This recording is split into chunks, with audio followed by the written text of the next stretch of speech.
Tonight, as the world around you settles into quietness, we journey backward through nearly 25 centuries to discover a civilization that shaped the very foundations of how empires are built, how cities are organized, and how people from vastly different lands learn to live together. You'll discover why the Persian Empire became one of history's most expansive political systems, and not through conquest alone, but through a philosophy so elegant and practical that it allowed millions of people to maintain their own beliefs, languages, and customs, while belonging to something far greater than themselves. We will explore the stone that still stands in the mountains, the roads that connected distant seas, the gardens that bloomed in the desert, and the quiet, everyday moments of ordinary people whose lives were woven into an imperial tapestry. But first, let us understand where this story begins, in the highlands, where shepherds tended their flocks, and where the first rays of dawn would one day illuminate an empire that would stretch from the Mediterranean Sea to the Indus Valley. By the end of our night together, you'll understand how an ancient civilization developed systems of governance, communication, and cultural respect that would echo through millennia, influencing not just empires that followed, but the very way we think about diversity and administration today. Picture, if you will, the moment just before dawn breaks across the Iranian plateau. The air is cool and thin at this elevation, so thin that it carries sounds with peculiar clarity. In the darkness, you might hear the gentle stirring of a shepherd's flock, the soft bleating of goats and sheep that have huddled together for warmth through the night. The earth beneath their hooves is hard-packed, colored in shades of rust and amber, dotted with sparse, hardy grasses that have learned to thrive in this semi-arid climate. These highlands rise roughly 4,000 to 6,000 feet above sea level, and they form a natural barrier to the south and east, while to the north lies the Alborz mountain range, a wall of stone that catches winter snows and creates the seasonal rivers that make this land habitable. The people who would eventually build the Persian Empire did not arrive here suddenly as conquerors. Rather, they drifted into these regions gradually, over centuries, their herds moving with the seasons, their traditions carried in memory and song. They were Indo-European peoples, related linguistically and culturally to the Scythians and the Indo-Aryans, who migrated into the Indian subcontinent. Around 1500 BCE, these pastoralist communities began to settle more permanently, and over the following centuries, they organized themselves into tribal confederations. The Persians, or Parsa as they called themselves, would eventually emerge as one of these groups, occupying the regions of what is now southwestern Iran, particularly an area known as Pars or Persis. Yet for centuries, they remained relatively unknown to the great civilizations that flourished in Mesopotamia and Egypt. They were subjects to the Medes, a more powerful confederation of Indo-European peoples who dominated the Iranian plateau. In these quiet centuries before the empire, the Persians lived lives rooted in the land, herding, farming in the valleys, trading along emerging routes that connected the highlands to the lowlands, moving with a rhythm determined by seasons, stars, and the practical necessities of survival in a region where water was precious and territory was defined by access to springs and seasonal pastures. To understand the Persian Empire, we must first understand the geography that shaped it. The Iranian plateau is not a single uniform space, but rather a complex landscape of mountains, valleys, and basins, each with its own character and resources. Beyond the western highlands where the Persians originated lay the Zagros Mountains, a dramatic spine of stone that runs for over 1,000 miles, creating the border between the plateau and Mesopotamia. To the northwest rises the Alborz Range, where peaks touch snow even in summer. To the east, the landscape gradually transitions into deserts, the Dashtilut and the Dashti Kavir, vast expanses of sand, salt flats, and rock where few plants grow and water is nearly impossible to find. In this landscape, water is the fundamental currency of life. The Persian Plateau receives relatively little rainfall compared to other regions, and what rain falls comes primarily in winter and spring. For this reason, ancient engineers developed sophisticated systems to capture and distribute water. One of the most ingenious of these was the Qanat, an underground channel that would eventually appear throughout the empire and beyond. Built by digging a series of vertical shafts and connecting them underground, Qanats could carry water from mountain springs across great distances with minimal evaporation, allowing settlements to flourish in otherwise arid regions. The engineering knowledge required to construct these systems suggests a sophisticated understanding of gradient, hydrology, and mathematics. Archaeologists have found Qanat systems that measure many miles in length and continue to function after more than 2,000 years. The surface vegetation of the Iranian plateau varies by altitude and rainfall. In the higher regions and where water is more abundant, forests of oak, walnut, and pine once grew thickly. At lower elevations, semi-desert vegetation predominates. Drought-resistant shrubs, grasses, and scattered trees adapted to conserve water. The wildlife included lions, leopards, wild boar, gazelles, and wolves. These animals held deep cultural and symbolic significance for the peoples of the region.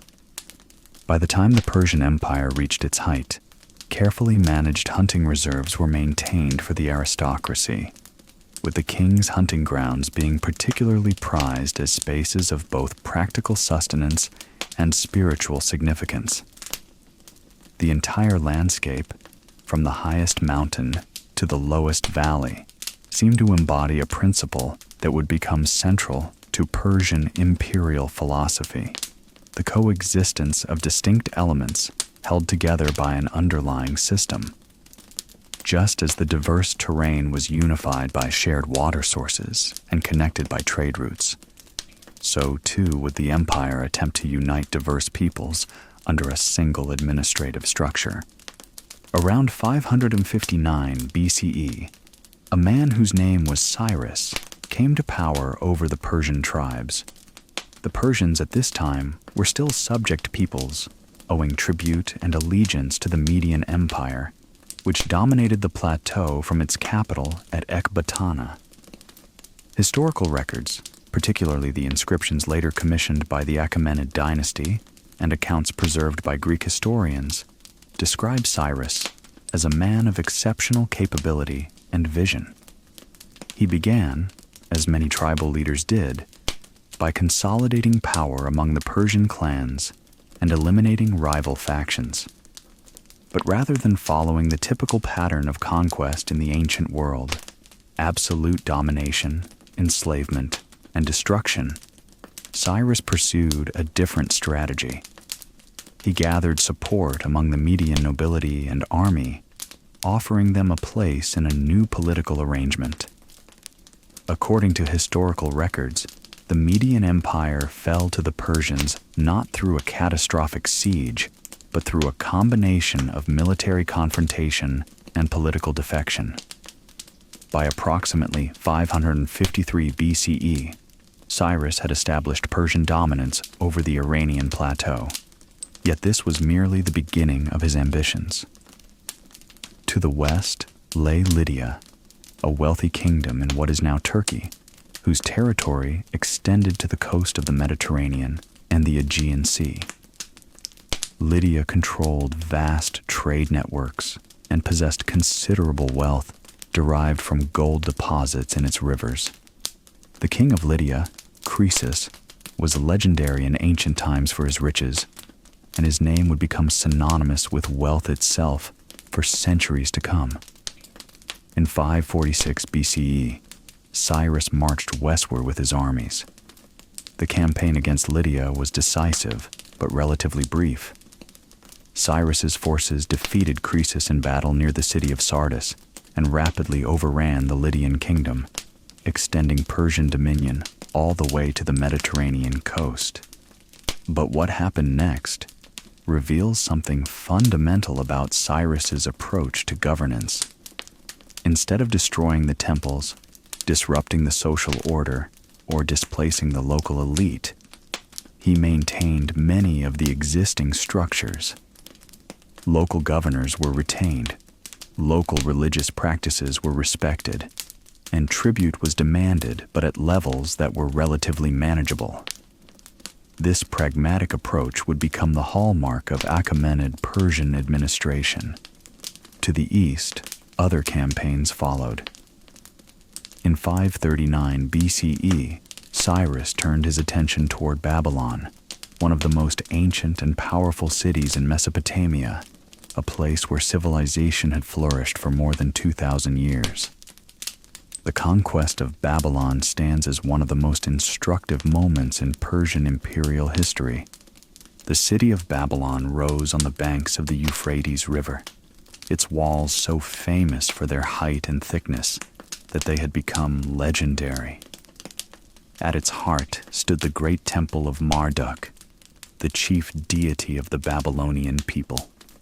And surrounding the temple was a complex urban landscape of palaces, administrative buildings, markets, and residential quarters that housed hundreds of thousands of people. When Cyrus's armies approached, the ruler of Babylon was Nabonidus, a king who had become unpopular with his own priesthood and nobility.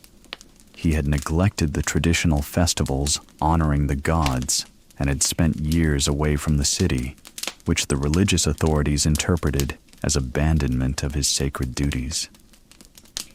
According to historical records, Cyrus's armies did not storm the walls or engage in the brutal siege warfare that was common in that era.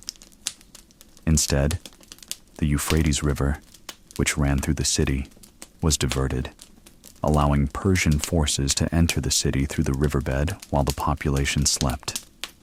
The city fell with minimal bloodshed, a remarkable outcome compared to the total destruction that often accompanied the fall of ancient cities. What happened next was even more remarkable. Rather than appointing a Persian governor to rule Babylon as a conquered territory, Cyrus honored the existing religious and administrative structures. He participated in the festival of Marduk, dressed in the traditional manner of a Babylonian king, and presented himself as the rightful ruler chosen by the god to restore order and piety. He freed political prisoners, allowed displaced peoples to return to their homes, and repatriated sacred objects that had been taken as spoils of war by previous conquerors. This approach was radically different from the imperial policies of most ancient powers. Typically, when a great empire conquered a foreign city or territory, the conquerors would install their own priests, replace local deities with imperial gods, displace the local elite, and impose their language and customs. Cyrus, by contrast, worked within existing systems. He learned the languages of his subject peoples, studied their religions and traditions, and positioned himself as a restorer and protector rather than a destroyer and dominator. This strategy had immediate practical advantages. It reduced the likelihood of rebellion, eliminated the need for a vast garrison force, and actually increased the resources available to the empire as local elites remained invested in the stability and prosperity of their regions. But it also reflected something deeper. a recognition that diversity could be managed through respect rather than forced assimilation, that unity could emerge from allowing difference to persist within a larger framework. By the time Cyrus died around 530 BCE, the Persian Empire stretched from the Mediterranean coast in the west to the Indus Valley in the east, from the Black Sea and the Caucasus Mountains in the north to the Persian Gulf and the deserts of Arabia in the south. This was one of the largest empires that had ever existed, encompassing territories that spanned more than 3,000 miles at their greatest extent. The sheer geographical scale of the empire presented unique challenges. A message sent from the western coast near Sardis would require weeks of travel to reach the royal court. Travel times varied depending on terrain and season. A mounted messenger following the established roads might cover 40 to 50 miles in a day, but crossing mountain passes or traversing deserts could slow progress to half that speed. Yet the empire needed to function as a unified administrative system. How could a central authority maintain control over such vast distances? How could laws be enforced, taxes collected, and information transmitted with enough reliability to hold such a sprawling territory together? The answer lay in a combination of infrastructure, administrative organization, and philosophical commitment to the possibility of empire itself. The Persian Empire was organized into provinces called satrapies, each governed by an official called a satrap or satrap. The word itself derives from the Old Persian for protector of the realm.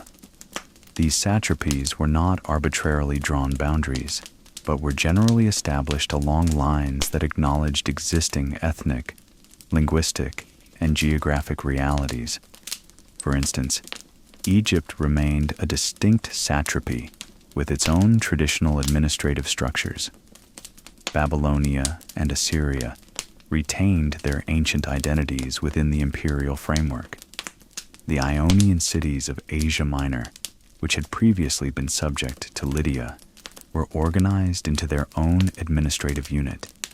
In total, classical historians reported that the empire contained 20 satrapies, though the precise number varied somewhat depending on the source and the era. Each satrap was typically a member of the Persian elite, often a relative of the king or a trusted noble from the heartland. However, they were not given absolute authority. A distinctive feature of Persian governance was the system of checks and balances. Alongside each satrap was stationed a military commander who reported directly to the king. Additionally, there were royal inspectors, sometimes called the king's eyes and ears, who traveled through the provinces with the authority to investigate administrative affairs and report directly back to the capital. This system reduced the ability of individual satraps to accumulate too much independent power or to misuse their authority without consequence. Connecting these distant provinces was a network of roads so extensive and well-maintained that they astonished later Greek historians. The most famous of these was the Royal Road, which stretched from Sardis on the Mediterranean coast eastward across the plateau to Susa, one of the primary capital cities of the empire. This road spanned roughly 1,500 miles and was maintained with meticulous care. The surface was built up in layers, crushed stone at the base, then sand or gravel, creating a relatively smooth passage suitable for both wheeled traffic and mounted riders. At regular intervals, roughly every 30 miles, stations were established where travelers could rest, water their horses, obtain fresh mounts, and purchase provisions. These stations were not humble affairs, but rather substantial structures with buildings, storage facilities, and staff. The effect was to transform the landscape itself, into a communication network. A message carried by relay riders using fresh horses at each station could travel the entire length of the royal road in just over a week, an astonishing speed for the ancient world. The road itself was bordered by markers that helped travelers maintain orientation during dust storms or in poor visibility. In some places, columns were erected at intervals, creating a visual pathway through uncertain terrain. Beyond the royal road itself, the empire maintained an extensive network of secondary roads connecting major cities and important trade centers. These roads served multiple purposes simultaneously. They were military routes along which armies could march and supplies could be transported. They were trade routes through which merchants moved goods from one region to another. They were also communication lines, not merely for the relay riders of the official postal system, but also for the flow of information, ideas, and cultural practices that moved among the empire's diverse populations. The maintenance of this road system required enormous resources and coordinated effort. Local officials in each region were responsible for upkeep of the roads within their territories. This was both an expense and a source of local pride. The roads that passed through one's territory were a reflection on one's governance. Well-maintained roads suggested competent administration, while deteriorated roads might invite imperial scrutiny and criticism from the royal inspectors. The roads also created economic opportunities. The stations that dotted the landscape employed workers, stable masters, cooks, guards, and administrators. Merchants and traders found it profitable to establish themselves at these stations, and small trading communities began to cluster around them. The roads, in effect, became not just conduits for the movement of goods and people, but also generators of economic activity and centers of cultural exchange. One of the most practical challenges facing the Persian Empire was the question of language. Within the territories controlled by the Achaemenid dynasty lived people who spoke dozens of different languages. Aramaic was widely used in the Levant and Mesopotamia, Egyptian in the Nile Valley, Greek in the Ionian cities, Hebrew among the Jewish population, and many others. Adding to this complexity was the fact that the Persian elite themselves spoke Old Persian, which was the language of the ruling class and the royal court. How could a unified empire function when its population could not communicate in a common language? The Persian solution was elegant and pragmatic. Rather than imposing Old Persian as a universal administrative language, which would have required generations of education and would have met considerable resistance, they adopted Aramaic as the lingua franca of the empire. Aramaic was not new to the region. It had been widely used by merchants and traders throughout the Levantine world for centuries. It was easier to learn than many other languages, and its script was relatively simple and flexible. More importantly, it was acceptable to existing elites because it did not represent an attempt at cultural domination.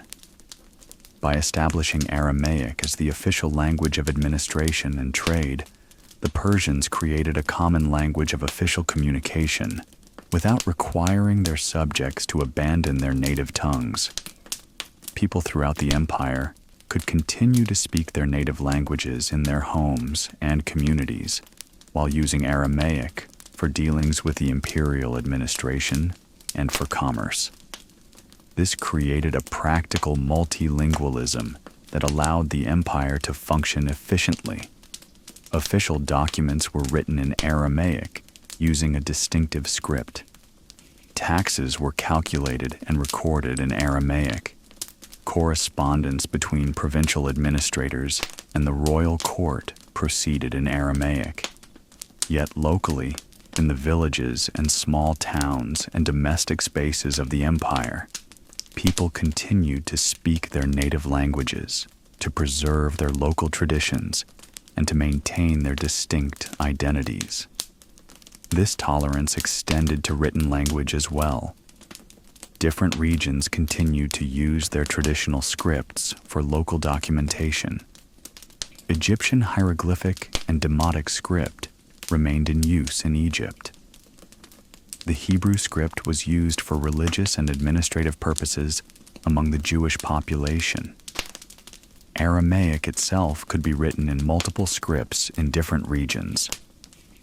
This flexibility suggests a fundamental understanding that administrative unity did not require cultural uniformity, that a common language for official purposes could coexist with linguistic diversity in private and community life. At the heart of the Persian Empire lay the imperial court, and at the heart of the court stood the king. The Persian monarchy was understood in ways that modern concepts of kingship sometimes fail to capture. The king was not merely a political figure or a military commander. He was understood to be the chosen of Ahura Mazda, the supreme deity in the Zoroastrian religious tradition that was practiced by many of the Persian elite. The relationship between the king and the divine was central to his legitimacy. Inscriptions commissioned by the kings, particularly the detailed relief carvings at places like Persepolis, often depicted the king in the presence of the divine symbol of Ahura Mazda, typically represented as a winged figure above the king. This symbolism was not incidental, but central to how the monarchy was understood and justified. The daily life of the royal court was structured with extraordinary formality and ritual. The king's activities, when he rose, when he ate, when he held court, followed established patterns that had been developed over generations and were recorded in administrative documents. The court itself was mobile. While the Persian kings maintained several great cities where palaces and administrative centers were built, particularly Susa in the southwest and Persepolis in the Fars region, the court itself moved seasonally. The king and his entourage would spend parts of the year in different capitals, following a pattern that reflected both practical and ceremonial considerations. Susa, positioned on the trade routes and more accessible from Mesopotamia, was used for certain times of year and for specific administrative purposes.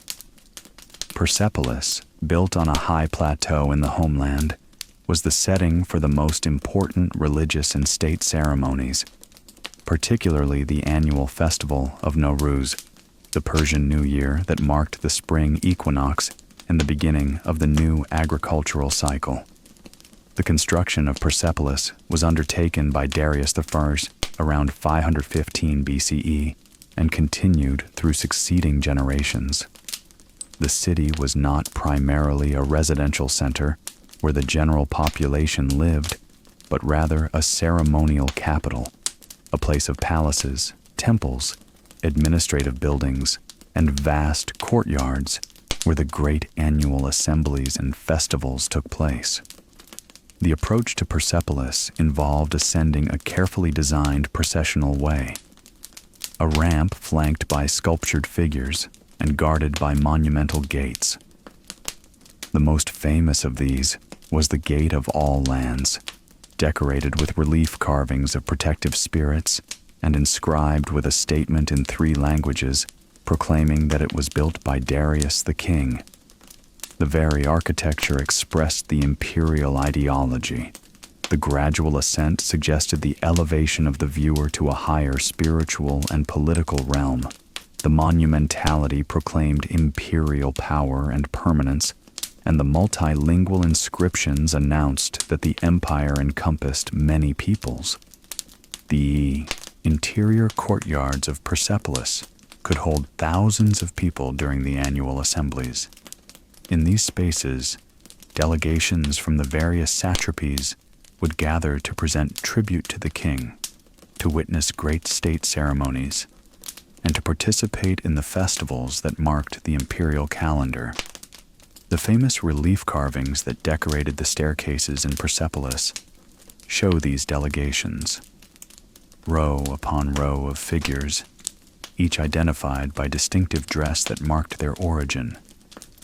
Lydians with their characteristic round hats, Egyptians in their traditional linen, Scythians with their furs, Indians with their particular styles of clothing. Each delegation typically brought gifts and tribute appropriate to their region: gold, silver, horses, exotic animals, and precious goods. The ritual of presenting tribute was not primarily about material extraction, though material goods did flow to the imperial center. Rather, it was a ceremony that affirmed the relationship between the subject peoples and the king. By presenting themselves before the king and offering tribute, the delegations acknowledged his supremacy and their place within the imperial structure. The king, in accepting their tribute and receiving them graciously, affirmed his role as the supreme authority to whom all the empire's diverse peoples owed allegiance, and from whom they could expect justice and protection.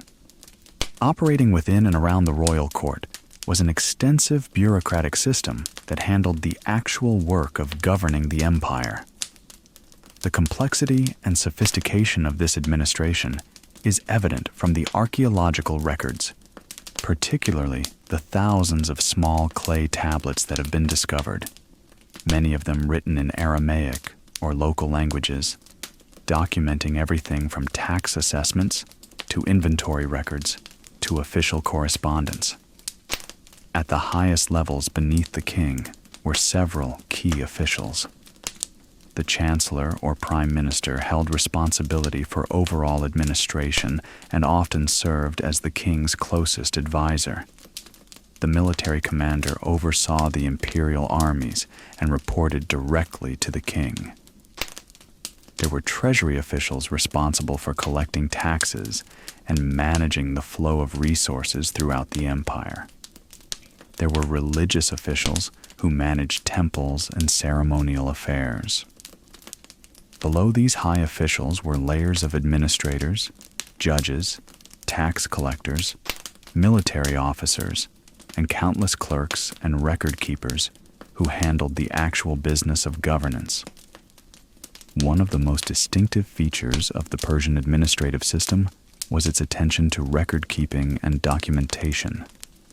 The empire employed thousands of scribes whose job was to document official activities, maintain records, and preserve information.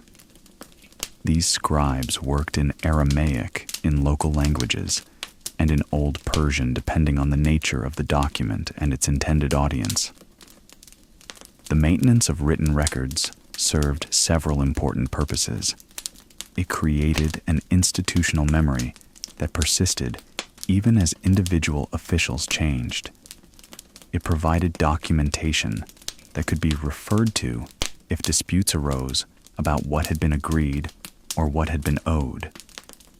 It allowed the central authority to verify information provided by provincial governors and to cross-check the accuracy of tax assessments and other administrative claims. The empire also developed sophisticated systems for the collection and management of taxes. Taxation was typically done on a satrap-by-satrap basis, with each satrap responsible for collecting revenue from his province and transmitting it to the imperial treasury. The amount of tax owed by each satrapy was established, and records were kept regarding payments and any arrearages. Some territories paid taxes in the form of precious metals, gold and silver coins according to a standardized weight. Others paid in kind, grain, livestock, horses, or other goods specific to their region. Egypt, for instance, was famous for the grain it could produce due to the annual flooding of the Nile River and the fertile soil it deposited. This grain was valuable throughout the empire and could be used to feed the army or to supply the royal court and the imperial cities. The fiscal administration of the empire was sufficiently sophisticated that it kept extensive records of revenue by type, by region, and by time period. This allowed central authorities to calculate how much revenue the empire was generating and to track increases or decreases over time. The records suggest that the empire was broadly stable in its revenue generation across the roughly 2 centuries of Achaemenid rule, which implies that local conditions remained relatively consistent and that provincial governors were not dramatically extracting resources in ways that would have impoverished their territories. The Persian Empire could not have maintained its vast territorial extent or suppressed the rebellions that occasionally arose without a substantial military force. The Persian army was one of the most formidable military machines of the ancient world, though our understanding of it comes largely through the accounts of Greek historians who encountered it in conflict, and sometimes through Persian inscriptions and artistic depictions. The core of the Persian army consisted of the immortals, 10,000 elite soldiers who served as the bodyguard of the king and the most dependable unit in the imperial forces. These were fully professional soldiers, permanently maintained and equipped at royal expense.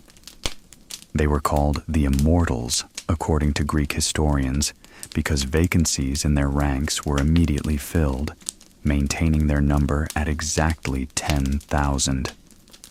Each of the Immortals wore distinctive armor and carried characteristic weapons, typically a spear, a bow, and a sword. The relief carvings at Persepolis show these soldiers marching in procession, their armor detailed in intricate stonework. Beyond the Immortals, the empire could draw upon armies supplied by the various satrapies. Each satrapy was expected to provide military forces when required, and each contributed soldiers equipped according to local traditions and armed with local weapons. Greek armies tended to rely on close formation phalanx tactics and heavy infantry. The Persians, by contrast, made extensive use of cavalry and archers. The endless steppes and plateaus of the Persian heartland were ideal terrain for the development of cavalry tactics. Mounted archers, who could move rapidly and strike from a distance, were a standard element of Persian armies. Chariots also remained in use, though their role was primarily prestigious and ceremonial rather than primarily military. Decorated vehicles carrying high-ranking nobles and the king himself in battle processions and triumphal processions. The Persian military system was hierarchical and standardized. A standard military unit consisted of 10 soldiers commanded by a dekarch. 10 dekarchs formed a larger unit of 100 soldiers under a centurion. 10 centuries formed a unit of 1,000. This decimal organization made military organization systematic and scalable. The same organizational principle was applied throughout the military structure. The army also relied heavily on logistics. Armies on the march required enormous quantities of food, water, and fodder for horses. The Persian imperial road system was partly developed to facilitate military movement and to support military supply lines. Supplies could be stored at way stations along the routes and drawn upon as armies passed through.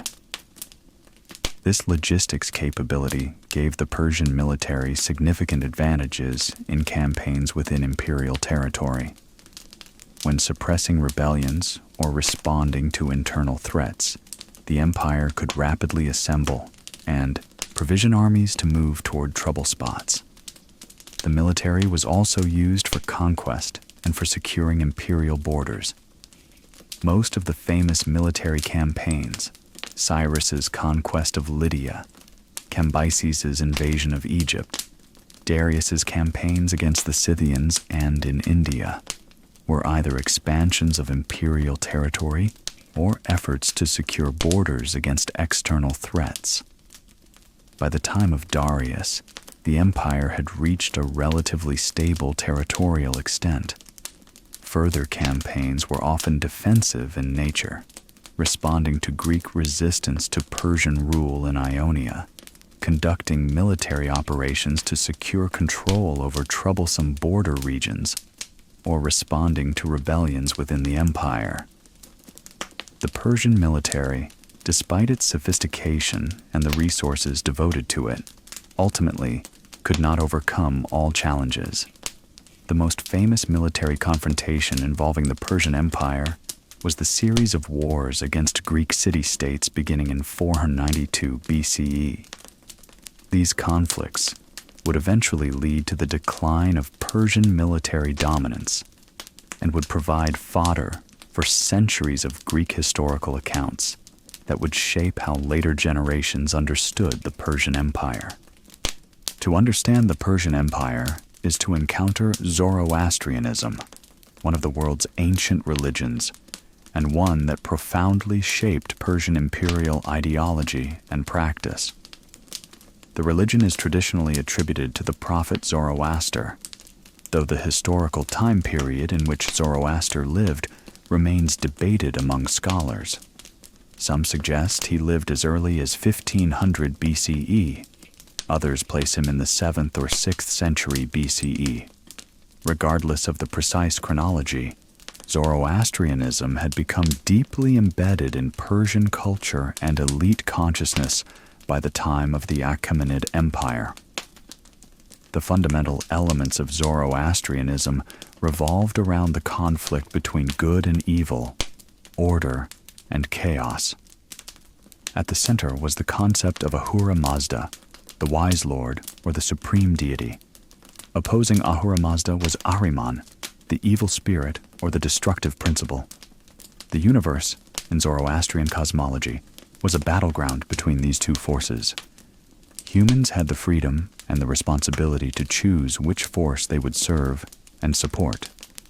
Virtues such as truth, justice, courage, and wisdom were understood as aligned with Ahura Mazda. Vices such as lies, injustice, cruelty, and ignorance were aligned with Ahriman. Each person's choices and actions contributed to the ongoing struggle. The Iranian plateau had no shortage of fire, and fire held deep symbolic significance in Zoroastrianism. In the ancient world, fire was a source of heat, light, and protection. It purified and transformed.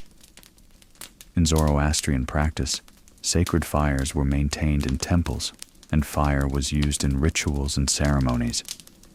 The sight of flames burning in a darkened landscape held both practical and spiritual significance. Fire temples, structures specifically built to house sacred fires, existed throughout the empire. These were not temples in the sense of Egyptian or Mesopotamian temples, which might contain elaborate statuary and be the sites of elaborate priestly ceremonies. Rather, they were relatively simple structures, often built on hilltops or elevated locations, where sacred fires were maintained perpetually. Priests called magi tended these fires and conducted rituals. The Persian imperial ideology closely linked the king to Ahura Mazda and to the good principle in Zoroastrian cosmology. The king was not merely a political figure, but a representative of the divine order. His duty was to promote justice, maintain truth, and support the victory of good over evil. The royal inscriptions of Darius, for instance, frequently proclaimed that the king ruled with the support of Ahura Mazda and that his enemies were associated with the lie or falsity. Rebellions against the king were thus portrayed not merely as political infractions, but as moral failures, rejections of truth and order.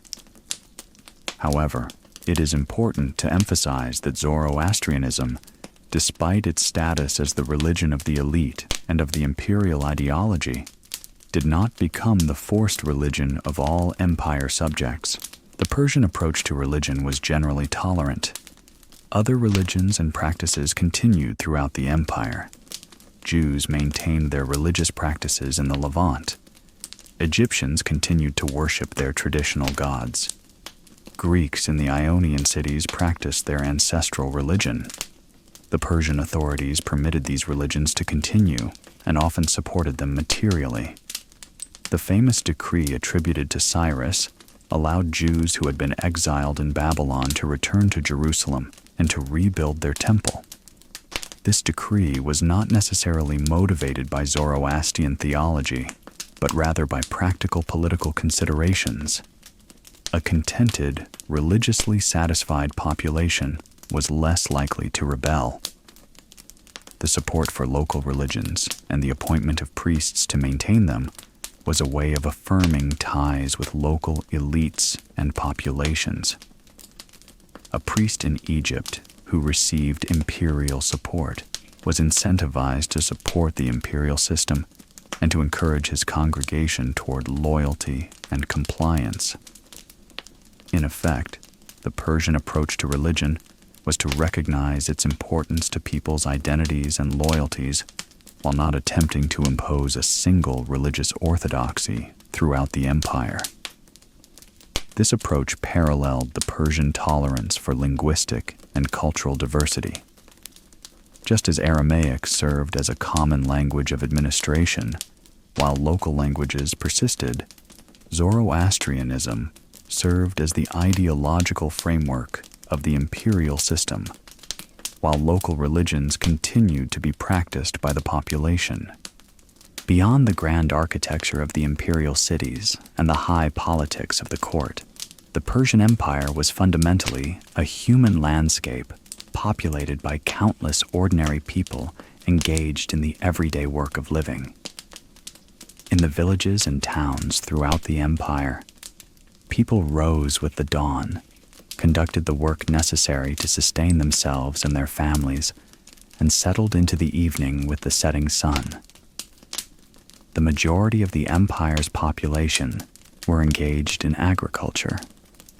In the fertile river valleys and regions receiving sufficient rainfall, people cultivated grain, wheat and barley primarily.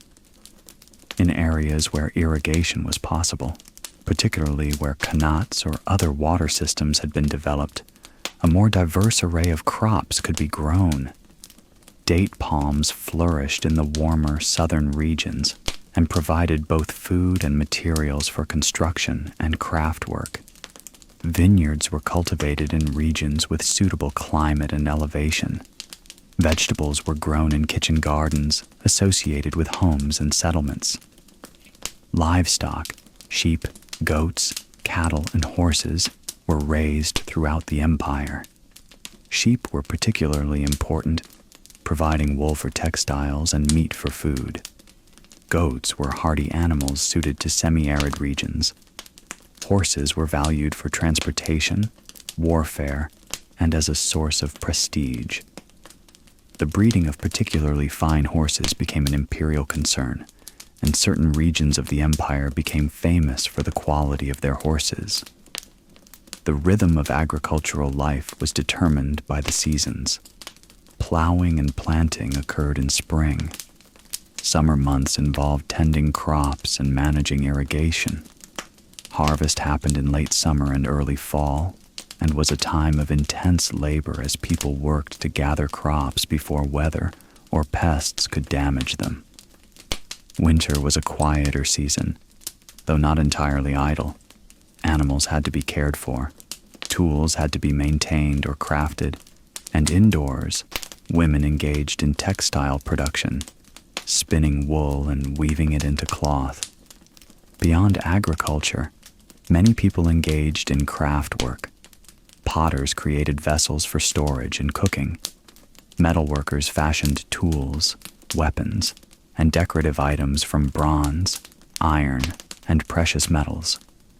Woodworkers carved and shaped wood for construction and for the production of furniture and implements. These crafts often ran in families, with knowledge and techniques passing from parents to children across generations. In towns and cities, markets facilitated the exchange of goods. Farmers and herders brought surplus production to market. Craftspeople sold the products of their labor.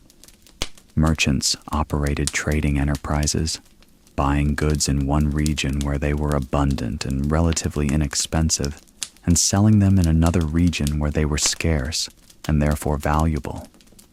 The trade in spices, particularly those from India and the East, was particularly lucrative. Spices were valued for their role in food preservation, their medicinal properties, and their use in religious ceremonies and luxurious cuisines. The Silk Roads, as they would later be called, were already beginning to form during the Achaemenid period, with trade routes connecting the eastern regions of the empire and beyond to Western markets. The Persian control of these trade routes and the maintenance of security along them was economically valuable. Merchants paid taxes on goods they transported, and the imperial treasury benefited from the flow of commerce. Taxation and trade were often intertwined.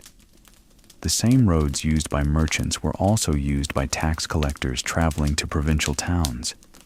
The same administrative systems used to record taxes were used to track trade goods. The empire's investment in infrastructure, the roads, the way stations, the maintenance of security, benefited commerce as much as it benefited the imperial administration. This alignment of interests meant that maintaining trade routes in good condition was not merely an imperial luxury, but an economic necessity. In some regions, cities became major trading hubs. Babylon, for instance, even after its conquest by Cyrus, remained one of the greatest commercial centers of the ancient world. The convergence of trade routes, the presence of the Euphrates River for transport, and the accumulated mercantile expertise of generations of Babylonian traders made it an inevitable center of commerce. Other cities also rose to prominence based on their favorable locations for trade. Susa, already an imperial administrative center, became a major trading hub. Cities in the Levant, particularly those on the Mediterranean coast, became centers for maritime trade. The exchange of goods across such vast distances meant that luxury items that originated in far distant regions could be acquired by wealthy elites in the imperial heartland. Lapis lazuli, the deep blue stone prized for jewelry and for pigments used in painting, came from the mountains of Afghanistan. Ivory, worked into decorative items and inlays, came from India and from North Africa. Frankincense and myrrh, aromatic substances derived from tree resins and used in religious ceremonies and for medicinal purposes, came from the southern Arabian Peninsula. These luxury goods appeared in the palaces of the king and the great nobles, and their presence testified to the reach of imperial power and the extent of commercial networks. In a region where water was often the limiting factor for settlement and agriculture, the development of water management systems was literally the foundation of civilization. We have mentioned qanats previously, but they deserve deeper exploration for their technical sophistication and their profound impact on the landscape and on society. A qanat begins with a deep vertical shaft dug into a hillside or elevated ground where underground water can be found. From this vertical shaft, a gently sloping underground tunnel is dug, sloping so gradually that the water will flow, but the slope is so minimal that evaporation is minimized. At intervals along the length of the tunnel, additional vertical shafts are dug to the surface. These shafts served multiple purposes. They allowed workers to remove soil and rock as the tunnel was being excavated. They provided ventilation to the tunnel system, and they allowed for maintenance and cleaning of the qanat. The vertical shafts were typically lined with stone or brick to prevent them from collapsing. At the downhill end of the qanat, the water emerged from the tunnel and could be diverted into channels that distributed it to fields or to settling basins where sediment could be removed before the water was used. The engineering required to create a qanat was substantial. The diggers had to calculate the appropriate slope. Too steep, and the water would flow with too much force, eroding the tunnel and carrying too much sediment. Too shallow, and the water would not flow at all, or would flow so slowly that little useful water reached the outlet. The length of some qanats extended for many miles, an engineering feat requiring knowledge of gradient, hydrology, and the ability to maintain consistency of direction and slope over a distance where the diggers might not be able to see from one end to the other. Some sources suggest that Persian engineers used stars and geometric principles to calculate the appropriate slope and to maintain direction and consistency. The construction of a qanat system required enormous labor and time. An average qanat might take several years to construct, requiring teams of workers to dig thousands of feet of tunnel and hundreds of vertical shafts. The investment in labor represented a significant commitment of resources that could only be justified if the qanat would provide water for many years and would enable productive agriculture. Once constructed, however, a qanat could function for centuries with relatively minimal maintenance. The greatest expense was periodic cleaning to remove accumulated sediment and to clear any blockages. Because qanat systems were so valuable and required such substantial initial investment, they often became community property. A village or group of villages might jointly own a qanat system, with the water distribution regulated by traditional or formal rules. Disputes over water rights and appropriate distribution were common, and were often adjudicated by local authorities or imperial officials. The qanat system had the effect of making agriculture possible in regions that otherwise could not have supported permanent settlement. A region with adequate rainfall required no qanats. Seasonal rains would provide sufficient moisture for crops. A region with almost no rainfall could never be productively cultivated, no matter how many qanats were built. But in the intermediate zones, semi-arid regions with some rainfall and with underground water sources, qanats transformed the landscape. By providing reliable water for irrigation, qanats allowed for more productive agriculture, for larger populations to be supported, and for settlement in areas that would otherwise have remained marginal.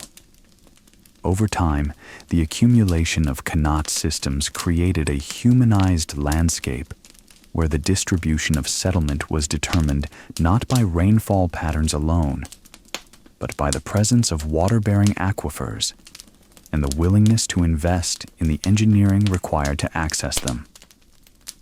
The Persian Empire inherited existing qanat systems and expanded them significantly. Archaeological surveys suggest that the number of qanat systems increased substantially during the Achaemenid period.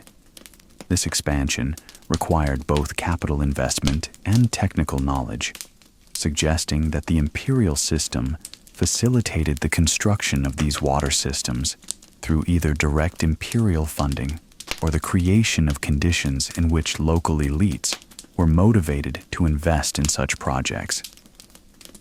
The legacy of these qanat systems is visible in the landscape even today. Many qanats constructed during the Persian period continue to function. In some cases, they have been maintained continuously for more than 2,000 years. They are sometimes called the most ancient engineering works still in use and stand as testimony to the sophistication and durability of Persian engineering practices. The Persian Empire gave rise to some of the ancient world's most remarkable cities. Beyond the great ceremonial capital of Persepolis, the empire included cities like Susa, Babylon, Memphis in Egypt, and numerous other urban centers that served as administrative, commercial, and cultural hubs. These cities reflected the imperial philosophy in their physical organization and in the decisions made regarding their layout and architecture. Susa, located in southwestern Iran on the plains between the Zagros Mountains and Mesopotamia, served as one of the primary capitals of the Achaemenid Empire.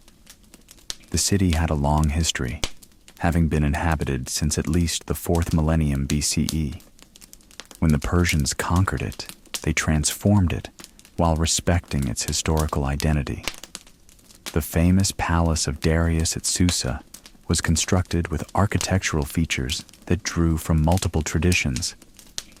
Columns supporting the palace structure were adapted from Greek architectural practice, but executed in a distinctly Persian manner. The decorative elements included glazed brick relief work depicting animals and protective spirits, a technique influenced by Mesopotamian traditions. The result was an architectural synthesis that drew on the traditions of multiple regions within the empire while maintaining a recognizably Persian character. Persepolis, the ceremonial capital built by Darius, was a planned city of remarkable ambition. Unlike cities that had grown organically over centuries, Persepolis was consciously designed according to a grand plan. The city was built on a plateau raised high above the surrounding landscape. Access to the city was controlled through monumental gates. The layout was organized around a series of grand courtyards. The most famous of these was the Apadana, a vast courtyard with a roof supported by forest of columns. The Apadana could accommodate thousands of people during the great state ceremonies.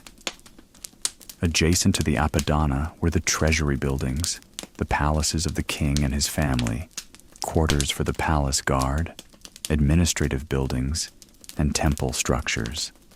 The relief sculptures that decorated Persepolis are among the most famous artworks from the ancient Persian world. The sculptured processions shown on the stairways depict not a conquered people being driven into servitude, but rather the orderly presentation of delegations from the various satrapies bringing tribute and acknowledging the authority of the king. The sculptured animals, bulls, lions, and griffins, served both decorative and symbolic purposes. The massive stone bulls that flanked the monumental gates, with their curled horns and powerful bodies, symbolized strength and perhaps divine protection. The artistic style of Persepolis, evident in the relief carvings, shows influences from multiple artistic traditions. The rigid frontal poses and the attention to depicting clothing and insignia show Mesopotamian influences. The naturalism in depicting animals and certain human activities shows Greek influences. The overall effect is a conscious synthesis that acknowledged the diverse origins of the empire's artistic traditions. Beyond the great capitals, the Persian Empire included numerous cities of varying size. These cities served as administrative centers for their regions, as bases for the military, and as hubs of commerce and craft production. Archaeological excavations in places like Sardis, the former capital of Lydia that became a major Persian administrative center, show the material evidence of urban life during the Achaemenid period. The cities of the Levant and the Mediterranean coast, while technically subject to Persian rule, maintained much of their own character and architectural traditions. Jerusalem, after its rebuilding under Persian sponsorship, reflected a blend of local Jewish tradition and broader imperial influences. Egyptian cities continued to be built and decorated according to Egyptian traditions, though with awareness of Persian imperial authority.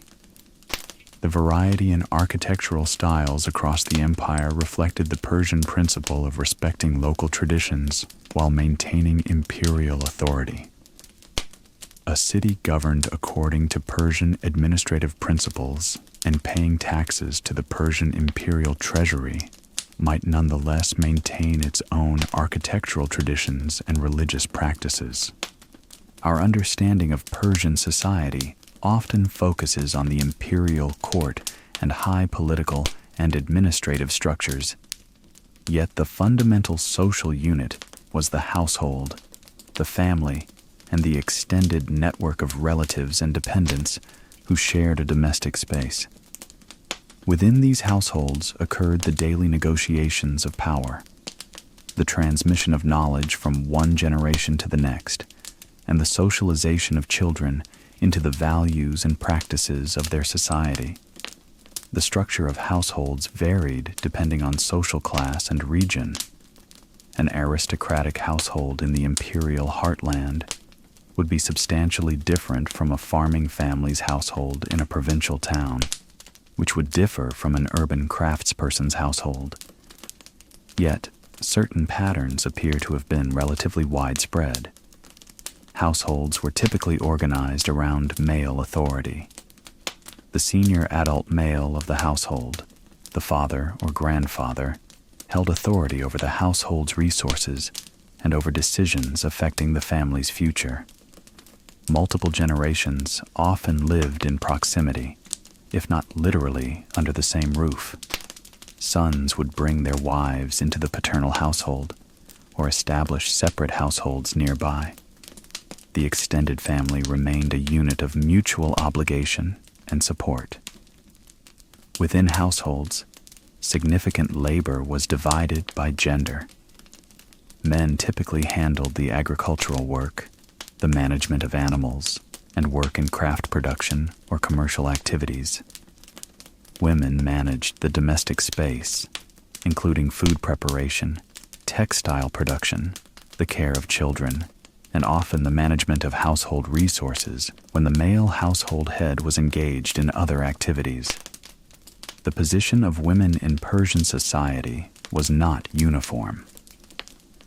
Women of the imperial family, particularly the king's wife and female relatives, held considerable status and sometimes substantial influence.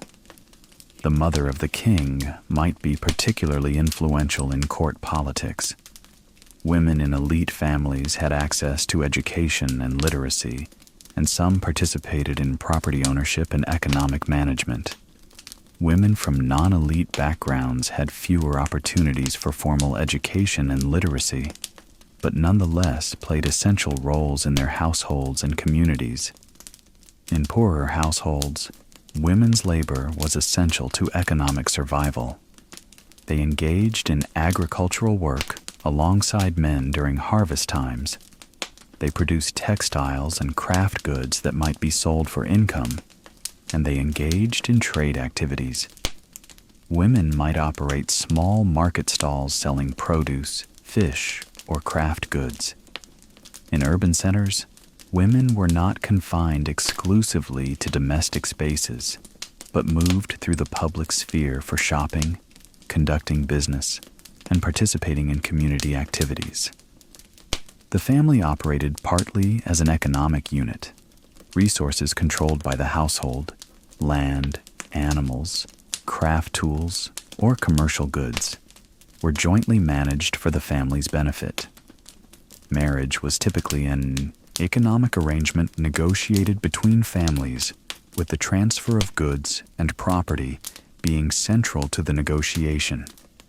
This did not necessarily mean that marriages were without affection or companionship, but the economic dimensions were always present. Children, particularly sons, were understood as investments in the future. Sons would eventually assume adult responsibilities, particularly in agricultural societies where the continuity of productive property was essential to family survival.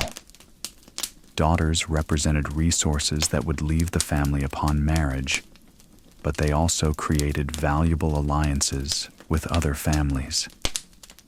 The care and training of children was essential to the transmission of cultural practices, skills, and values. In agricultural communities, children learned farming practices by participating in seasonal work. In craft communities, they learned crafts by apprenticeship within their own families. Formal education was limited, with literacy being primarily a skill of the elite and of scribal classes. Yet knowledge transmission through oral tradition, stories, proverbs, songs, and direct instruction was constant. Religious practices were often family-centered. While formal religious ceremonies involving priests and temples occurred in communities, household-level religious practices were also important. Family members participated in rituals, maintained domestic shrines, and observed religious practices appropriate to their regional and cultural context. The Persian Empire encompassed and encouraged remarkable artistic and craft traditions.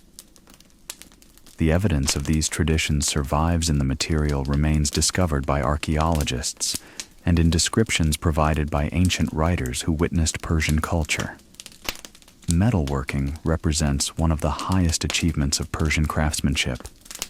Persian smiths worked in gold, silver, bronze, and iron, creating vessels, weapons, jewelry, and decorative items of extraordinary quality. The famous Achaemenid gold vessels that survive in museum collections demonstrate a sophisticated understanding of metalworking techniques. These vessels sometimes displayed elaborate designs showing animals, geometric patterns, or scenes from daily life and religious contexts. The technique of working in repoussé, where sheet metal is hammered from the reverse side to create a raised design, produced vessels of great beauty and apparent delicacy despite their substantial gold or silver construction. Textiles represented another major craft tradition. The climate of much of the Persian Empire, with its cooler highlands and mountain regions, supported the raising of sheep and the production of wool. Wool was spun into thread and woven into cloth, ranging from simple utilitarian fabrics to elaborate decorated textiles. The famous Persian carpets, though the tradition of knotted pile carpets is more firmly attested from later periods, may have their roots in this earlier tradition. Vegetable dyes derived from plants available throughout the empire, madder for reds, indigo for blues, weld for yellows, produced colors that were relatively stable and resistant to fading. The decoration of textiles with geometric patterns, animal designs, and elaborate scenes required both artistic skill and technical proficiency. Ceramic production was widespread throughout the empire. Potters created cooking vessels, storage containers, water vessels, and decorative pottery. Regional styles were distinctive. Pottery from the Iranian plateau differs from pottery produced in Egypt or in the Levantine territories. Yet common themes appear: geometric decoration, animal imagery, and scenes from daily life. Some ceramic vessels were decorated with inscriptions or with images of the king and royal symbols, suggesting they were produced under imperial auspices or for elite consumption. Stoneworking represents some of the most enduring Persian artistic achievements. The great reliefs at Persepolis, carved into limestone walls, testify to the skills of Persian sculptors. The carving of monumental stone requires not only artistic ability, but also practical knowledge of the stone itself. Understanding how to read the grain of the stone, how to remove material efficiently, and how to achieve the desired detail while maintaining structural integrity. The sculptural work at Persepolis shows a mature artistic tradition with clear conventions for depicting the human form, animals, and complex scenes. The rigidity of pose that characterizes some Achaemenid sculpture reflects deliberate artistic choices rather than technical limitations. The frontal depiction of figures, the careful arrangement of poses, and the attention to significant detail, while sometimes subordinating others, served to convey meaning and to emphasize the authority and permanence of the depicted subject. Beyond formal artistic production, everyday objects reflected aesthetic sensibility. The handles of bronze vessels were sometimes shaped into animal forms. Weapons could be elaborately decorated while remaining functional. Architectural details in private homes showed attention to proportion and decoration. This attention to aesthetic detail in everyday objects suggests that the appreciation of beauty and skilled execution was not confined to imperial palaces and monumental architecture, but was valued throughout society. The rhythms of life in the Persian Empire were marked by religious and seasonal calendars that governed when work occurred, when celebrations took place, and when sacred duties were observed. The Zoroastrian calendar recognized 4 seasons and multiple religious observances throughout the year. The most important religious celebration was Nowruz, the Persian New Year, celebrated at the spring equinox, typically in March. Nowruz marked both the astronomical transition between winter and spring and, in agricultural terms, the time when winter's harshness gave way to the abundance of spring. The fields began to green, animals bore young, and the cycle of renewal was evident throughout nature. The celebration of Nowruz involved both religious ceremonies and public festivities. People exchanged gifts, visited one another, and participated in public celebrations. The royal court held great ceremonies at Persepolis during Nowruz, with delegations from throughout the empire gathering to present tribute and to participate in the renewal of imperial relationships. The association of the new year with spring and with renewal made Nowruz deeply meaningful. It was not merely a marker of time passing, but a celebration of life's continuation and of the victory of the growth principle over the dormant principle of winter. Beyond Nowruz, other religious observances punctuated the year. The fire festival of Sadeh celebrated the victory of light over darkness and the power of fire. Various regional festivals honored local deities or commemorated local historical events. The passage through these seasons and these celebrations gave structure to the year and to community life. Agricultural work followed seasonal patterns. Spring planting followed the new year. Summer was a time of growth and maintenance of crops and herds. Harvest in late summer and early fall was a period of intense labor. Winter, while a quieter season in agricultural terms, was a time of necessary preparations and of indoor work. This seasonal rhythm affected all aspects of life. Military campaigns were planned to coincide with seasons when armies could move effectively and forage for supplies. Royal court movements followed the seasonal availability of fodder for the enormous herds of horses and other animals that attended the imperial entourage. Trade activities intensified during good weather seasons when roads were passable and travel was feasible. The calendar therefore represented far more than merely a method of marking time. It was embedded in religious practice, in economic activity, in the organization of labor, and in the fundamental rhythms of existence.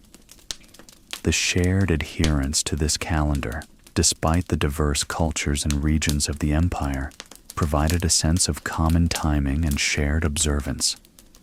People throughout the empire might celebrate Nowruz in different ways according to local traditions, but they nonetheless shared the fact of the celebration and the recognition of the new year.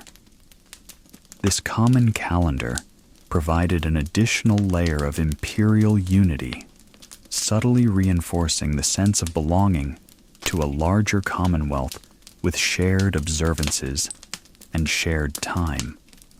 The vast geographical extent of the Persian Empire created an inherent challenge regarding the flow of information and the preservation of knowledge.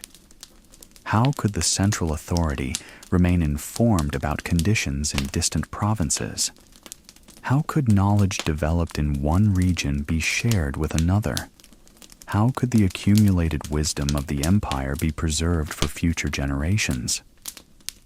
The Persians developed multiple solutions to these challenges. The official postal system, mentioned earlier, was one mechanism. Relay riders carrying messages could traverse the empire relatively rapidly, though still consuming weeks rather than days for the longest distances. These official communications carried orders, inquiries, and reports between the central authority and provincial governors.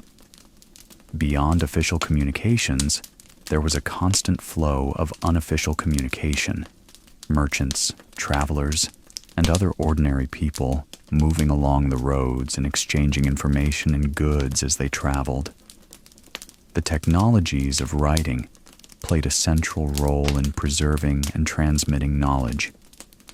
The Persians themselves used cuneiform script for Old Persian inscriptions, particularly on monumental texts, meant to convey permanence and imperial authority. However, for daily administrative purposes, Aramaic with its simpler script was far more practical and efficient. The Persian administrative system generated enormous quantities of written documentation. Records were kept regarding taxation, military service, construction projects, judicial decisions, and administrative decisions. These records were written on different materials depending on their permanence. Official documents intended for long-term preservation were sometimes inscribed on stone or on more durable materials. Routine administrative records were written on clay tablets or on papyrus. The accumulation of these written records represented an institutional memory, information that could be referred to later if disputes arose, if clarification was needed, or if patterns over time needed to be analyzed. The organization and preservation of these records required institutional structures. Royal archives maintained copies of important documents. Libraries in major cities preserved texts dealing with history, religious knowledge, and practical information. The Library of Alexandria, founded by the Greeks after Alexander's conquest, would eventually become famous as a repository of knowledge. But the Persian Empire had established the principle that preservation of texts in organized facilities was valuable to the state. Knowledge of practical techniques was also preserved and transmitted through writing and through instruction. Agricultural techniques, water management methods, military tactics, building techniques, and craft practices were understood partly through written instruction, but also partly through apprenticeship and through demonstration of technique. The combination of written knowledge and experiential knowledge created a robust system for transmitting practical information across generations and across regions. Astronomy and mathematics were practiced throughout the empire, though the extent to which systematic study of these subjects was pursued is not entirely clear from our sources. The Persian court included scholars and learned individuals who studied natural phenomena and who attempted to understand and explain the world. The observation of the stars, necessary for navigation and for timing the agricultural year, naturally led to the development of astronomical knowledge. The mathematical knowledge required for engineering projects like qanats, and for the design of great buildings like Persepolis, suggests sophisticated mathematical understanding. The influence of Babylonian mathematics and astronomy is evident, suggesting that Persian scholars may have studied Babylonian texts and learned from Babylonian scholars in the great city that was now part of the Persian Empire. Philosophy and religious thought flourished during the Persian period. Zoroastrianism itself was a complex religious and philosophical system that grappled with fundamental questions of good and evil, free will and determinism, and the nature of divine justice. The religious texts, eventually compiled into the Avesta, represent centuries of reflection and debate about these fundamental questions. Beyond Zoroastrianism, other philosophical traditions existed within the empire. In the Greek cities of Ionia under Persian rule, philosophers developed their ideas about the nature of matter, of mathematics, and of knowledge. These philosophers, Thales, Anaximander, Heraclitus, developed ideas that would influence later Greek philosophy and eventually Western philosophy broadly. While not Persians themselves, these philosophers worked within the empire and were influenced by the cosmopolitan environment of the Persian world. The Persian period thus witnessed an exchange of intellectual ideas across regions, Babylonian mathematics and astronomy being learned by Persian scholars, Persian religious ideas influencing Greek thought, and Indian philosophical ideas being transmitted westward along trade routes.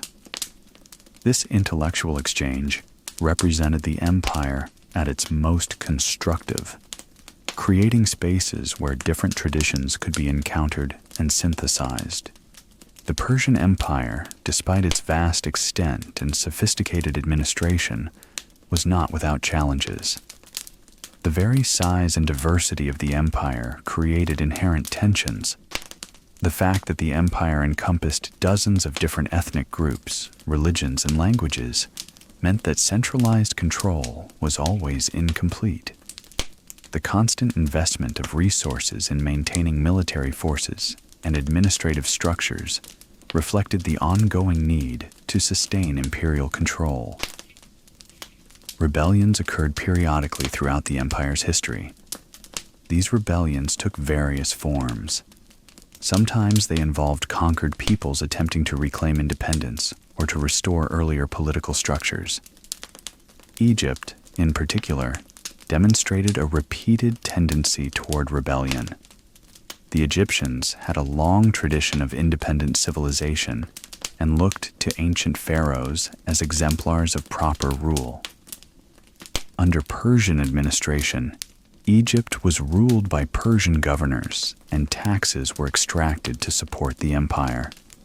For many Egyptians, this represented foreign domination.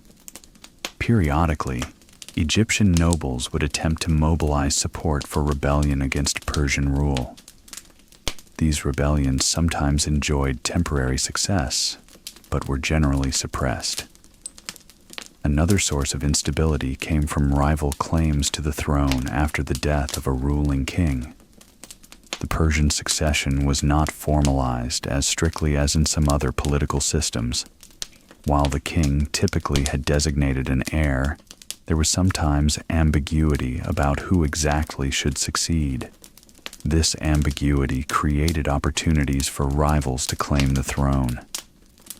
Some of the most dramatic moments in Persian history involve succession struggles and the civil conflicts that resulted.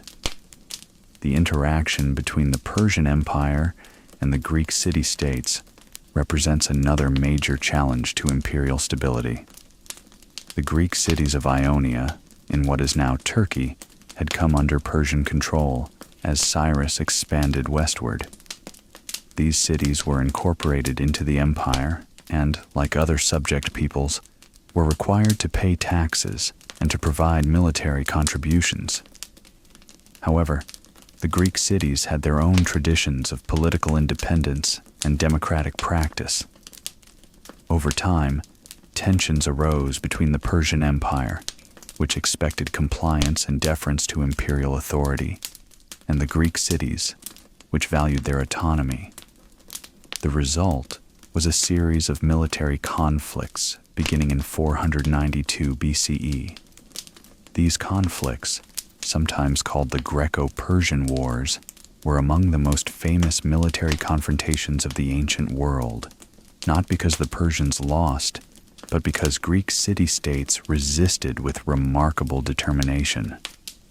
The ultimate Greek success in these conflicts, particularly the famous battles of Marathon and Salamis, where smaller Greek forces defeated much larger Persian armies through superior tactics and motivation, shocked the ancient world. For the first time, the supposedly invincible Persian military had been defeated by a smaller force. The psychological effect was profound. If the Persians could be defeated militarily, then the sense of their inevitable dominance was challenged. The subsequent campaigns by Darius and his successor Xerxes attempted to reassert Persian dominance, but the fundamental nature of Persian military superiority had been revealed to be less absolute than previously assumed. The continued wars with Greece represented a drain on Persian resources. The military campaigns required armies to be maintained and supplied across the Mediterranean Sea, a fundamentally different environment from the well-developed supply systems within the Persian heartland. The Greek cities, fighting on their home territory and highly motivated to defend their independence, proved more difficult to subdue than most previous Persian military campaigns. The conflicts with Greece also introduced the Persian Empire to an increasingly organized Greek military and political culture that was beginning to develop into something that would eventually become the Greek city-state system and later Alexander the Great's Macedonian Empire. The internal structure of the empire also created sources of tension. The satrap system, while generally effective at maintaining control, created opportunities for ambitious governors to accumulate power and resources.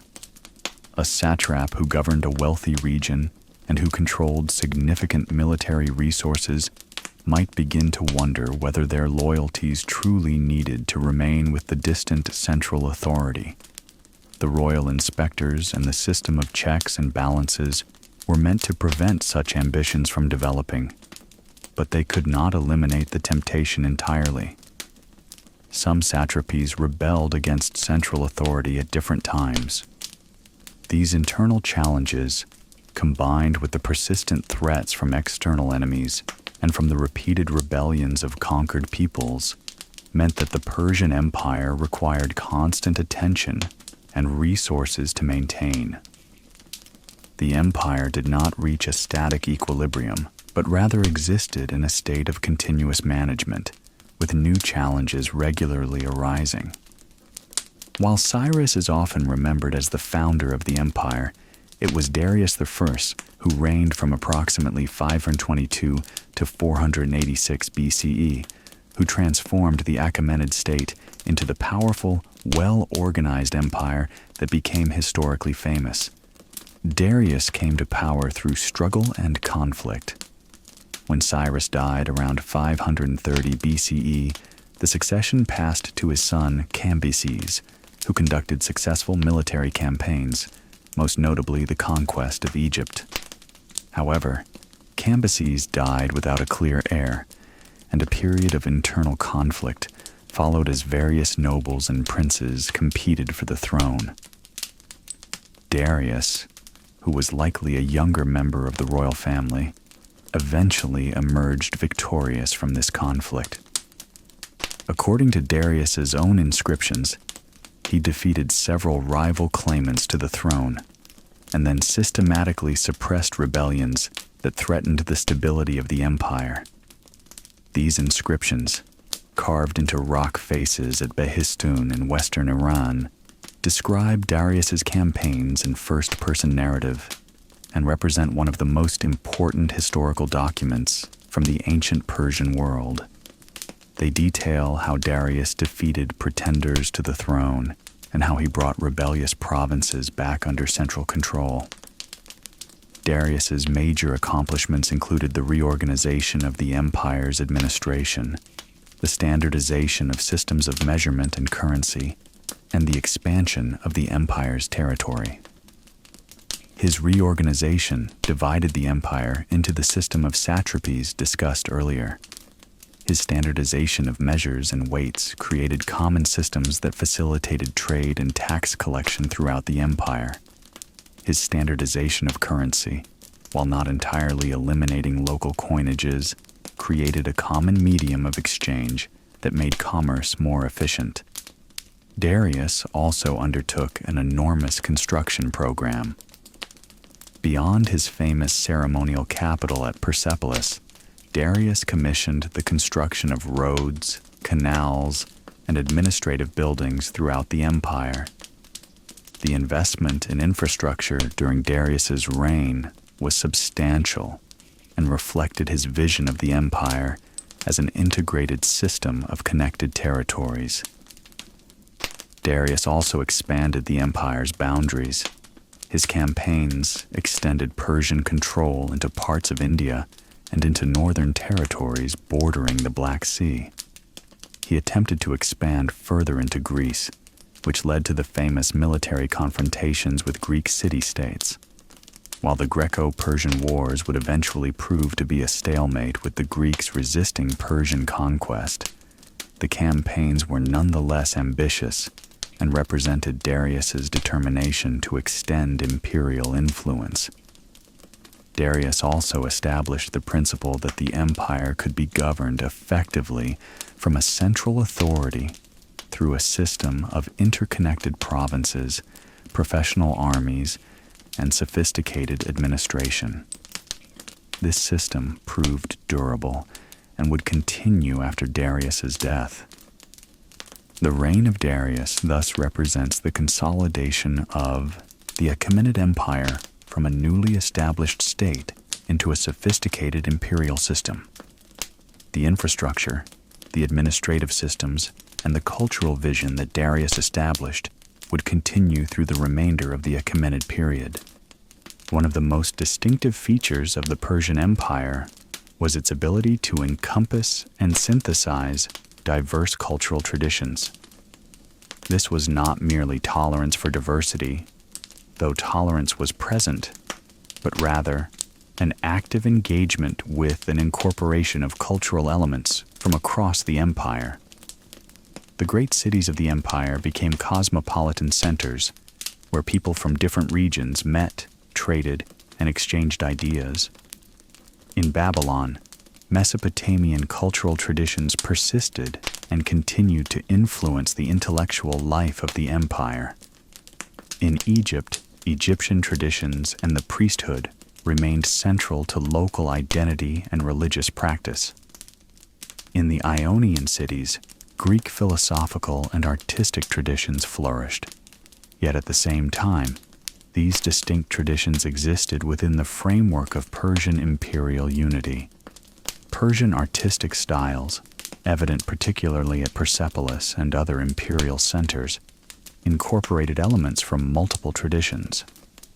The architectural forms, the sculptural styles, and the decorative motifs drawn from across the empire were synthesized into a recognizably Persian imperial aesthetic. This aesthetic asserted Persian dominance while acknowledging the cultural sophistication and value of subject peoples. The movement of elite individuals throughout the empire also facilitated cultural exchange. Officials appointed to positions in distant provinces brought elements of their native culture while also being exposed to local cultures. Soldiers recruited from different regions served together in Persian armies and in garrison units throughout the empire. Merchants traveling the roads encountered different cultures and transmitted cultural practices and ideas. The result was a degree of cultural mixing that was unusual for the ancient world. While each major region retained its cultural distinctiveness and its local traditions, there was also a layer of imperial culture that was shared across the empire. The use of Aramaic in official contexts, the recognition of the authority of the Persian king, the acknowledgement of Persian religious symbols and practices. This imperial layer did not erase local distinctiveness, but rather provided a framework within which local distinctiveness could persist. The cosmopolitan character of the Persian Empire can be seen in the material culture that survives from the period. Artistic works show influences from multiple traditions. Inscriptions are written in multiple languages and scripts. The archaeological record of Persian period sites shows the mixing of local traditions with imperial patterns. This cosmopolitan character was perhaps the empire's greatest intellectual and cultural achievement. The empire demonstrated that vast human diversity could coexist within a unified political structure, that different religions and languages and customs could persist without fragmenting the political unit, and that cultural synthesis and exchange could strengthen rather than weaken the bonds that held the empire together. This model of diverse peoples united under a single authority without the requirement of cultural uniformity would become influential far beyond the Persian period. Later empires would adopt similar approaches, recognizing that tolerance and respect for local traditions could be more effective means of holding an empire together than forced assimilation. The Persian Achaemenid Empire continued to function for nearly 2¼ centuries after its establishment, but it eventually faced challenges that would prove insurmountable. By the 4th century BCE, the empire was showing signs of internal strain. Rebellions in various provinces required military response.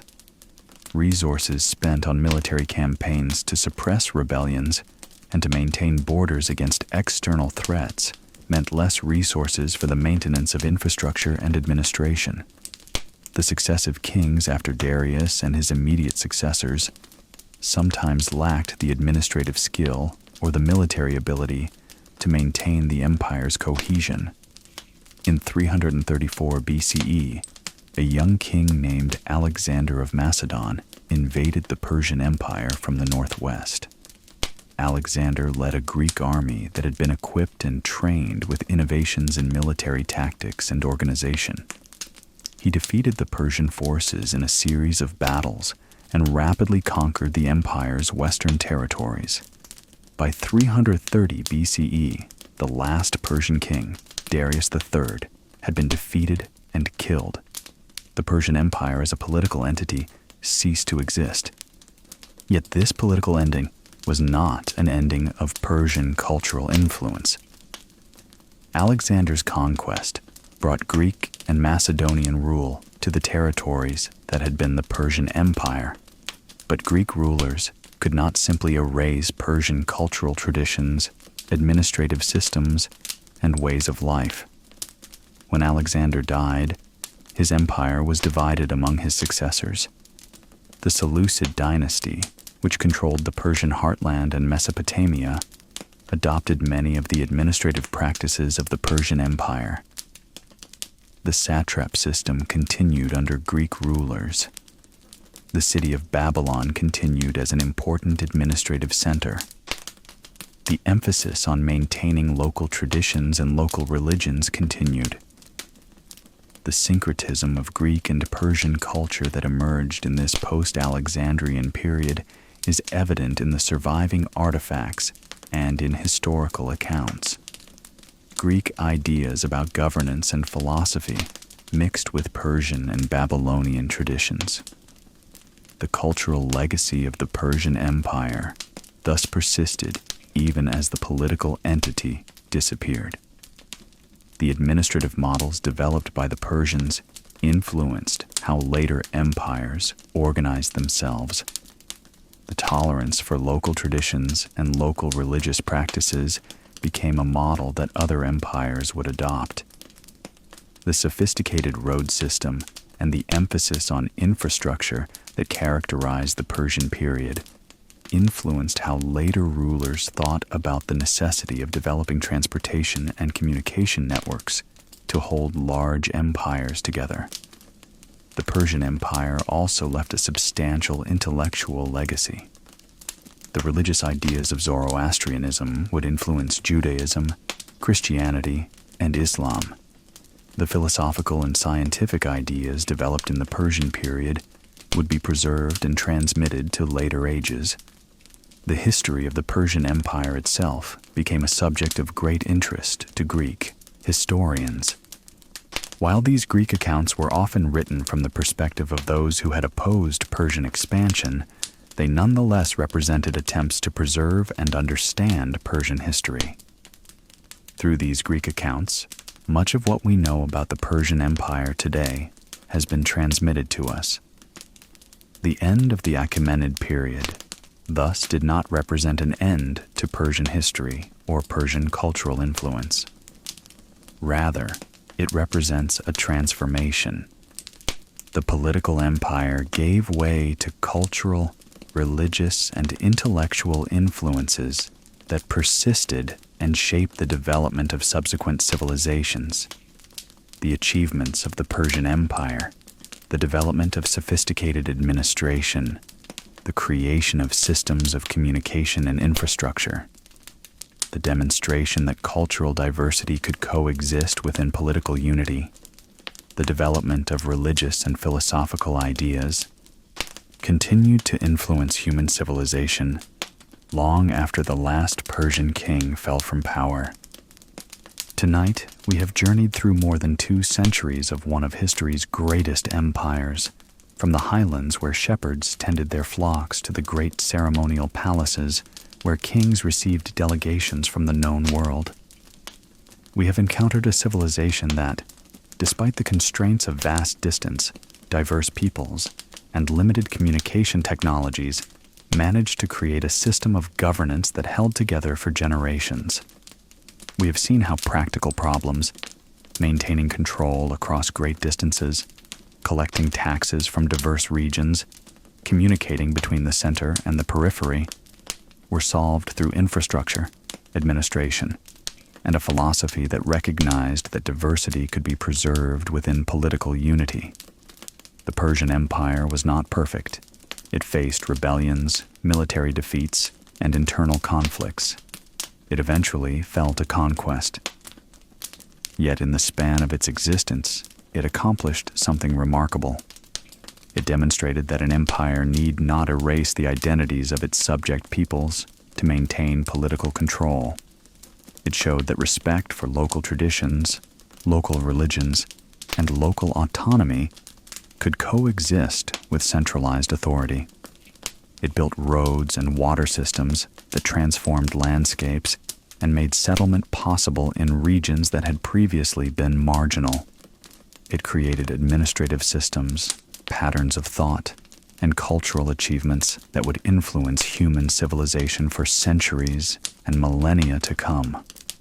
The Persian Empire exists now in our memory and in the physical remnants that have survived.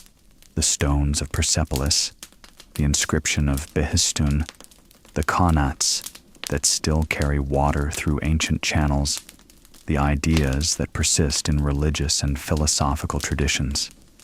In these remnants, we encounter not merely a historical curiosity, but rather evidence of human beings working across immense challenges to create order, beauty, and meaning. As night deepens around you and your mind settles toward sleep, consider the quiet persistence of ancient peoples. The farmers tending fields in the shadow of mountains, the scribes recording transactions in languages now dead, the architects imagining great buildings, the ordinary people moving along roads beneath stars, unchanged since ancient times. The Persian Empire passed away. Empires always do. Yet something of its vision, that diverse people can live together under a just order, that complexity can be organized without erasing difference, that human ingenuity can overcome the challenges of distance and diversity, remains with us still. In the darkness, as the world quiets, we carry forward the legacy of those ancient peoples, and in this carrying forward, something of their achievement persists in the world.